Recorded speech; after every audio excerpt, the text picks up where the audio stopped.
Umempata vizuri ndugu yetu Muhammad. Kuna baadhi ya watu wanawaita tu makafiri, wanaita Waislamu makafiri. Haifai Muislamu kumuita Muislamu kafiri. Ndio. Yaani mpaka kumuita mtu kafiri maana yake uwe na dalili za wazi kwamba huyu kweli kafiri. Kwa hiyo ili jambo haifai. Ama kuwaita makafiri naam yajuzu.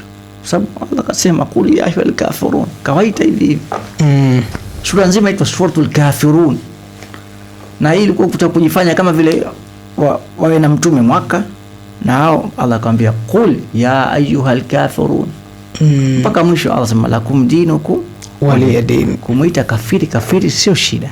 Hata wenye pia hawapendi kuitwa jina ile, lakini Allah kawaita hivyo.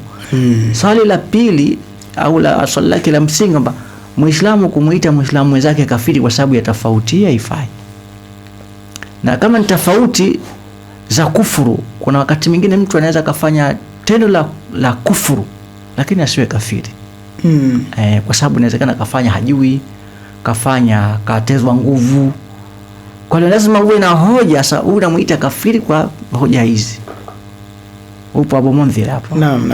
Kwa hiyo ili sala ni kubwa sana na kweli imeenea sana watu kuitana makafiri. Mpaka imekuja katika hadithi idha qala ahaduhuma lil akhar ya kafir faqad baa bi ahaduhuma. Naam. Yani mmoja akimwambia mwenzake kafiri basi mmoja ile neno linakwenda kumfuata. Likimkuta kama sio yeye kweli kadhululiwa linakurudia lile.